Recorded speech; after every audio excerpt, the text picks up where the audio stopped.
Whoa. Hey! Welcome to the Ramble Radio, motherfucker.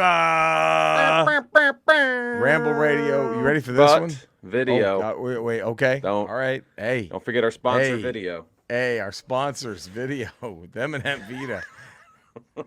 Should we even see if Hemp Vita still exists? Do we do that real quick? Ooh.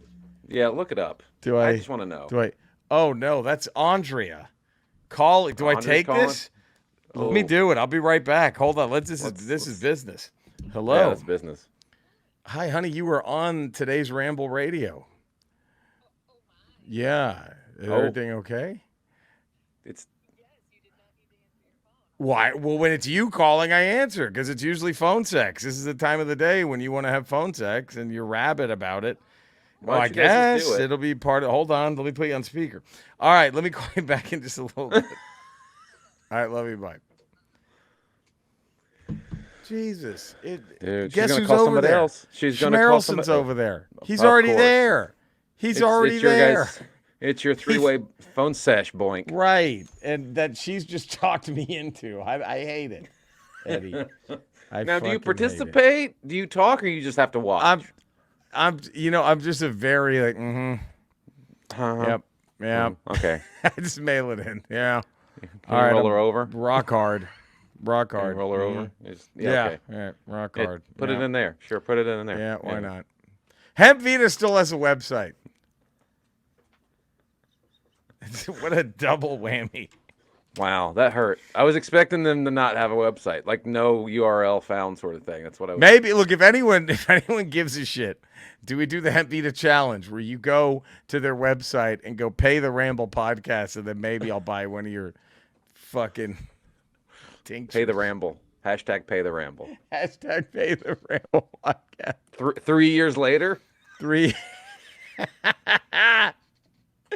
You think it's just you, Eddie? This is another palindrome. 353 Ramble Radio. Woo! And you think it's just you and I? Yeah, he's got some Marjorie Taylor Greene social media scrubbing to do with the posting the menorah. All over social media for Yom Kippur. That's so yeah, alt-right Cody, busy man, and then he's probably screaming at her, "Let me handle the socials. You let stop me doing do it." this." And then now he's got Trump threatening that Mark Milley needs to be executed. Yeah, so it's a weird play too. It's a weird play on Cody's end. I don't know if Cody's involved in that or not. How is that not going to get him a gag order? Jeez, enough. Why do we still have to listen to this fucking dipshit? It's unbelievable. Because America and morons. Yeah, it's true. Well, there's that. We don't want to upset morons. There's no, we can't get them mad. We can't get them mad. And then let's just say it. This, for you and I, that was a week 3 to forget in the NFL for the both of us. That was a week 3 to I mean, pretend never happened. I caught some of the lowlights, I guess, for the Cowboys game. I didn't really watch. I don't know what was going on there. Right. A lot of red zone futility is what was going on there. One of those maybe should have paid one of those tight ends that they let walk. That's probably used a tight end in that situation. Coulda, probably wouldn't have hurt. Yeah. Because on Washington's end, they were moving the ball well in the first half. They were getting down to the red zone and then either turning it over or coming up short on 4th down. Right. So, and it was like you were all the way in to the third quarter and it was still, I think, 16-0. It was still a competitive game and the defense was hanging in there the whole time. Right. And the offense kept turning the ball over because I think young Sam Howell had 4 interceptions and then we had 2 fumbles. Yeah. So it's just, and had Washington had a terrible or even average defense, that game could have been a Denver Bronco type game.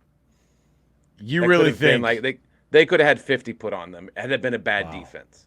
Wow. And it was only because Washington's defense was on the field for so long that they finally got worn down, and then Buffalo put up 37 on them. Right. But that's just like, if it wasn't for that defense, it would have been even worse than it was. But that offense was just. I mean, but Sam Howell, it's his 4th start. You're going to have games like that. You're going to have that. You're going to have that happen. So kind of like I kind of defend Justin Fields still. I don't. Yeah. I don't know that guy's being utilized properly, and I think they're trying he to has every fit him into right. something else.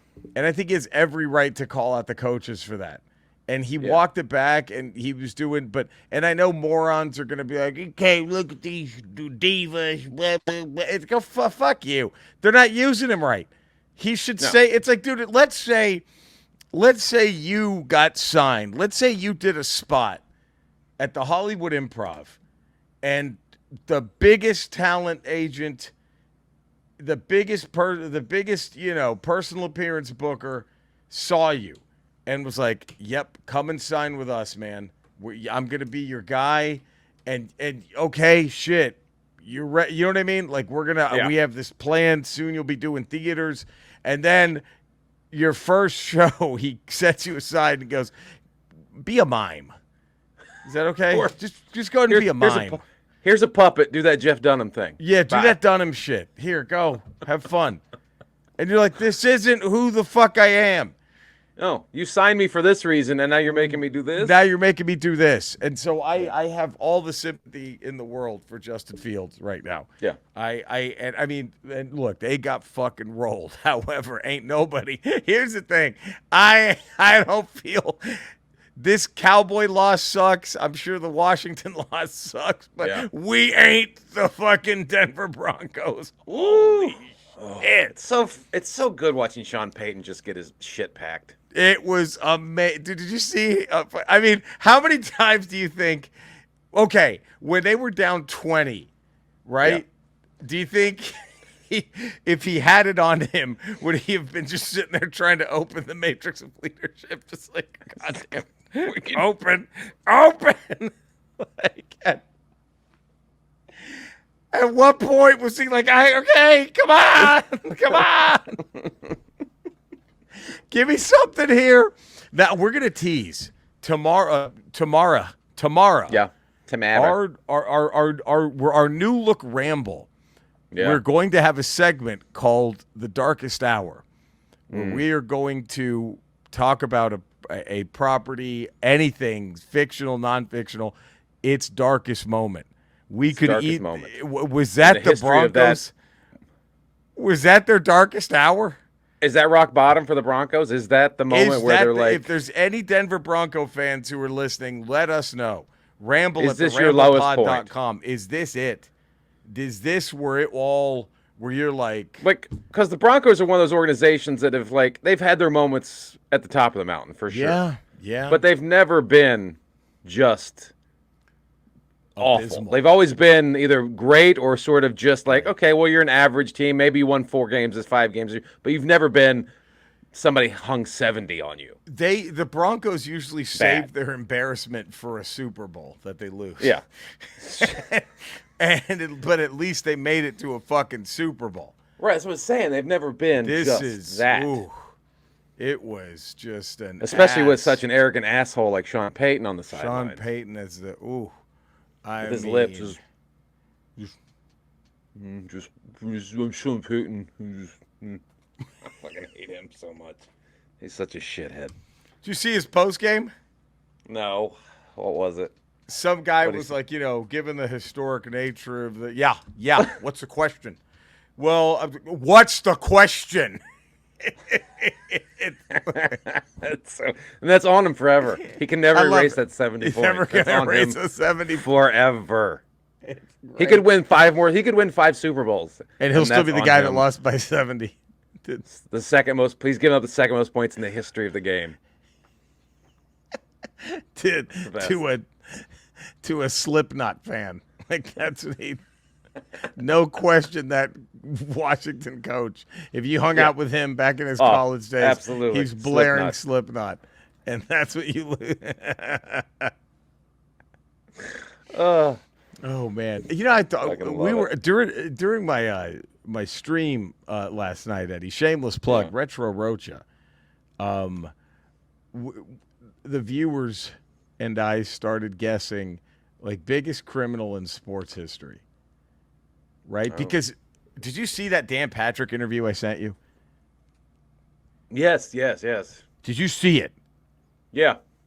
I had no idea. Me either. It's a clip from 10 years ago. Yeah. But Dan Patrick is talking about how one of his darkest moments was he decided to, before USC played in the Orange Bowl, he wanted to talk to OJ about sports, about USC. Right. And he also talked about when it happened, that when the Bronco chase was happening, he was at the finals, the NBA finals, and was trying to get, anyone who knew OJ, hey, do you have any comment? And he said there was a very respected journalist who was friends with OJ who told me off the record he hit her all the time. I mean, Jesus, that. And then when the fucking OJ was like, years later, Patrick interviews him, and OJ's like, do you think I did it? Like, who would say that unless you knew you were fucking guilty? Right? It was you think I did it? So we started biggest and it was, I think it was between Sandusky, Larry Nasser, and I forgot the other, but maybe Benoit might have been. Oh. But then I thought, is it the ultimate? Is it the ultimate heel move if someone at the Rumble comes out to Benoit's music? If like somebody, just to get what would happen? What would happen? What would it would be? It would be like is there an anti-pop? Would it be the opposite of pop? What would happen if a guy just, and by the way, all things considered, hindsight being 2020, should Benoit's entrance music been a Three Doors Down song? Knowing what we know now, should he have, so leave me when I'm here, hold me when I'm gone. Like, should that be, I mean, like, knowing what we know. Hold me when I'm here, leave me when I'm gone. It's Chris Benoit. My God. My God. It's Chris Benoit. My God. I'm putting it out there. I'm putting it out there.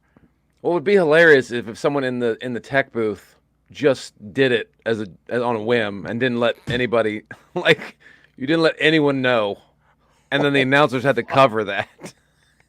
Could you imagine? Like, if a guy like Vince has just been shitting on this guy his 25-year career in WWE, and he's finally said, you know what, I have enough to retire. Fuck this. I'm done. I'm going out. Double fingers. That's like those fucking the flight attendants who just fuck you and jump off the plane when it's loading. Someone's being an asshole. You know, here, you want beer? Just pour it on the fucking asshole's head, then leave. Like, just load up Benoit's entrance, hit play, and boom. Oh, man. Could you imagine? Do it like at WrestleMania, where they just have to. They have to say something.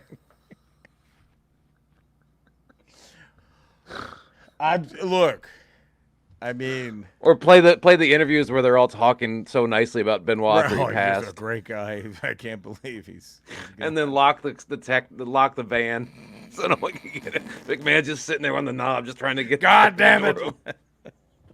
One man, and it's just playing. Oh, Jesus. Oh, man. Like, that's why it's like, I don't know. After Chris Benoit, I don't think any wrestling fan should ever ask other wrestlers, hey, what was it like to work with so-and-so? Just, man, like, clearly nobody knew anybody that well. They're either lying or they have no idea. They have no idea. They either lying about working, like how they knew the person, or they have no idea. Or they're just making shit up. Like, well, he was great. You know, like he's a great guy. I can't, he's a real family man. He's a good family man. By the way, I want to shout out to Rambler, Idiot, John Lauf,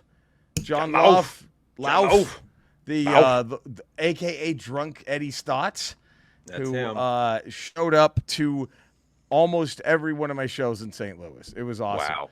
And you gave him 4 different shows, I hope. I tried to mix it up enough to where he heard something new each time.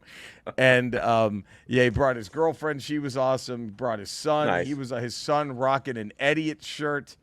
It was a nice. great. And John hooked me up. He hooked you and I both up with some Game Boy Mint grape candies in a Game Boy container. He knows grape is the only flavor. Grape. So, and he got me a Legend of Zelda shirt, a Super Mario Brothers shirt, a video game.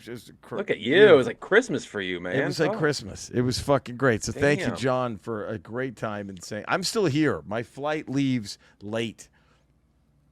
So I'm still in the hotel room. Hotel room, as you can tell.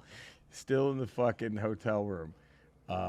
Yeah, and that's what's happening. Almost going home. Almost going home, but yeah, it was. But yeah, good times in St. Louis. So thank you, John. I was in Billings, Montana, all week. The Big Sky Comedy Festival. Doing the Big Sky Comedy Festival. Hang out with a lot of great comics. AJ Finney, Augie Smith, Lucas Sealy, a lot of great comics that were on the show. But like we did a bunch of shit every day, right? Like we did right. We did. One day we went to a shooting range, right? Oh, Jesus. And now, if there's any place that's just they're MAGA, it's got to be a firing range. Were you suspecting? Right. Like, there's no such thing as like a liberal. There's no firing range. Like a rainbow flag sticker. Well, like I expected the guy to like just. I mean, he knew there was like 20 comics coming in. Yeah. So I saw in his head, he just thought, oh, this is just a bunch of Hollywood pussy liberal comics coming in, right? Like, of course. Could tell like he had that attitude when we walked in, like these fucking pussies, right? And then like, so he's sitting there giving us the lowdown on, and I was expecting to see like fucking MAGA flags and shit outside the fire, which I did, and I was like, so then I'm like, okay, maybe this guy's it's all right. He's just a normal gun owner, right? He's just.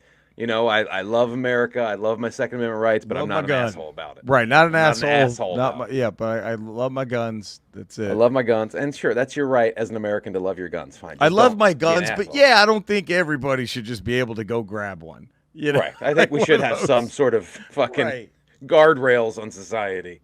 Right. But anyway, so we walk in there. You can tell when he sees us, he's just like these fucking Hollywood fucking. And then, so he starts giving the spiel, and then he's like, anyone here, like, he almost rolls out like he's wasting his breath saying this, because he already knows the answer. He's like, anyone here, ever fired a gun, right? And then, like, literally, like, 15 of the 20 of us all raise our hands, because I grew up in Virginia. I've shot tons of guns. You shot a gun, right. I know how guns work. Right. And so he's like, it, like, threw him for a second. That there's actually, us Hollywood liberal fucks had actually shot guns. Oh, God. That we've actually seen and touched guns. He's like, all right. And so he comes down. He's like, all right. So we watch this training video. It's funny because it's this training video shot in his shooting range, but like the person giving all this the instructions on how to operate and treat guns is this like blonde-haired woman in this tight pink dress with like huge knockers, just like the most of what you think it's going to be. It's the most what you think it's going to be. So it's basically just like this. Ain't none of us queer. I know we love holding these giant phallic symbols and firing these giant phallic symbols. We just got nothing but dicks in our hands. But ain't none of us queer. We're here to fuck. We got this hot woman telling us how to shoot them. I know we did not. I know we just sit here holding these big old representations of our tiny dicks. But we ain't queer. It was amazing. So we watched that, and then like at the end of that, he turns it off. He's like, okay, so if you're done firing a gun, and if you get, I don't know, it's really loud in there. So if you have any anxiety, oh, okay, here he goes. You can step out of the firing range and watch it from the viewing room. And we're like, okay, space libtard. So you just put your gun down on the table, have it pointed down range. It's step away. It's not going to go off like the gun's just going to fire itself. Could he be like any more condescending? Dude, he goes, it's not going to fire like social media or the government tells you it will. Oh, God. I'm like, I don't know of any social media. I've never seen a tweet saying guns are just going to shoot when you set them down. I've never seen it. Joe Biden's never made folks, I tell you, folks, these guns, you set them on the ground, they fire. They'll just shoot No off one's by ever themselves. fucking said that. Jesus Christ, these fucking idiots. And then so he sets it down, and then like on the table, he's got a big like mat, like a where you load your guns up or whatever, because it's to protect the glass, and on it just says 0% liberal. Just in big white letters on this red mat. You 0% liberal. Oh, you taught us a lesson. Right. And then so we're in there in the firing range or whatever, and like he's going around trying to show everyone how to load the gun, and like I'm already in the booth loading it because I know what a gun does. I know how to. And so he's like, okay, all right, okay. And then so they bring out, after we all shoot all these guns, right? He brings out this 50 caliber sniper rifle, which is like the big. It's like a gun, like a sniper's like on a roof in Delaware. And he's like, I'm going to kill somebody in South Carolina, and they fucking aim it and they fire it. Nothing a civilian would ever need or should have their hands on. In season 1 of Punisher, when that fucking dude is walking around, he just gets his head blown off, and then it pulls all the way back like across. Yes, the half of Mexico Manhattan border or whatever. It's Punisher with it. That's the rifle, 50 caliber. It's a fucking cannon. I've never shot anything that high caliber before. I had no idea what to expect. Right. So I'm sitting there. You have to sit down to fire a thing. You can't be standing holding it. So I'm sitting down. I'm getting lined up like this. I have my elbow out like this. Yeah. Because getting ready. Because I've never shot. I don't know what you do. So I'm lined up like this. The guy giving me the instructions. There's nothing but comics behind me. It's like. Right. 6, 7 girls and the rest are guys, right? And I'm doing this, and he's like, "Put your elbow down. What are you, a chick?" Like, dude. God Almighty. Just tell me to put my elbow down. I've never fired this gun before, and there's a bunch of women behind us. What are you being a dick for? He was, here's what it was. He was threatened that you knew about guns. He lost his alpha status. So he had to knock me down. He had some way, because he's a fucking shrimp dick piece of shit, fucking loser dipshit. That's why. And what's hilarious? After we're done firing, shooting the guns or whatever, we're getting ready to leave, and there's a fucking gun in the gun case. That's $2,000. It's this gun, and then I was like, "Why is that gun $2,000?" And I went down and looked at it. It's got "Make America Great Again" engraved on the side of it. I'm like, oh, that's the MAGA gun. Okay, $2,000. God, please, to all the MAGA people, please go spend your great aunt's Social Security $2,000 on your MAGA gun. Please go buy. Please waste it on that. Please. We're getting ready to leave the gun place, right? And then so one of the person, I forget maybe it was Augie or something. So whoever's in charge of the event was like, "So you coming to the shows tonight or tomorrow?" Right, just saying, because they were help sponsoring the show. Sure. The festival, so they come in. He's like, "Oh, we got tickets, but we're just a bunch of single dads, so I don't know if we're gonna have to." That's the least shocking thing you could have said. Dots all connected. This guy. Just me and my buddy are just some single dads, so I don't know if we're gonna be able to make it out tonight. We just stare at each other and try not to get hard, and then we look. So the women you impregnated and tried to raise children with went and looked. Oh, you guys are a bunch of fucktards. These are losers. We're out. Never mind. Out of here. Oh, God. Well, shocking. Shocking. Well, as good of a ramble as this has been, Eddie. Yeah. The bad news is. Oh, man. Contractual obligations. Skeletor. This past weekend, I was telling Jerry, I got to shoot a 50 caliber rifle. Yeah. I've never shot anything that powerful before. It pushed me back. It didn't hurt. It just pushed me back. I wasn't prepared for that sort of force. Have you ever fired anything that powerful? Eddie, that's a wonderful question, and I'm glad that you've asked me. I'm pretty much, I don't believe the hype, but I'm the most powerful man in Eternia. Let's just get that out of the way, okay? I'm the most powerful man, which would put me at number 1 in the universe. So, I mean, nothing really gives me any kickback, ever. So, I guess one thing, and that's when I'm jerking off and I come because my dick is so big. You get it? It just blasts out like that because I have such a huge cannon cock. And you're like, well, where would you put a dick so big? Probably won't fit in any pair of underwear. Only one place that can hide it. And that's He-Man's mother's pussy because it's like way bigger. You get it? As big as my dick is. Her pussy is way bigger. It's giant. Okay. All right. Sure. That's that. Great. All right. Cinesnob. Cinesnob Cody. Let's get him up. I was just watching in the hotel room this weekend. Crocodile Dundee 2 was on. There it is. And Needs to be higher rated than 3. I anger watched it. Watched it. For the first time, I watched it as a supporter of that film. Right, because it needs to be higher than 3. Yes, I used to hate watch it because it disappointed me so much. But now I'm Team Crocodile Dundee 2. You believe in it. I believe in it now. So. Eddie, where can all the fine folk find you? 5 days a week, patreon.com, The Ralph Report. Tuesdays, Fridays, Ramble Radio. Wednesdays, Ramble Proper. There we go. Is that dog agreeing with me? That's rat started yapping once I made my point. So sounds like I have someone who's team big ass. I think the dog just hates the sound of your voice. I would agree. I'm going to second that. You can find me at all the same Ramble locales. You can find Eddie and Cody. Eddie, where can they find you, the fine folk? We already did you? We just did that. Jesus And then Christ. Skeletor butted back in about the dog barking. Now it's all on you. It's all on me. I don't want to have this. Same places, streaming, Twitch and Kick, Retro Rocha, my YouTube page, Jerry Rocha, streaming games nightly, Illusion of Gaia. I hope it's a great game, but I don't know where I'm at. I'm not looking anything up. Just going in blind. It's just fucking going great, blind, though. dude. Yeah, it's going great. That's what you should do with Crocodile Dundee too. Don't even watch just the first go one. no expectations. Just go into number blind. 2. Just don't be tainted by the first one. Just go in Start blind. with number 2. There we go. So yeah, we will see you tomorrow for a regular. I'll be back home. It will be a regular Ramble, a new and improved Ramble. Even you might. One could say. New and improved. We'll see. My God, be safe, everybody. Thank you for listening. Take care, everybody. We love you. We'll see you tomorrow.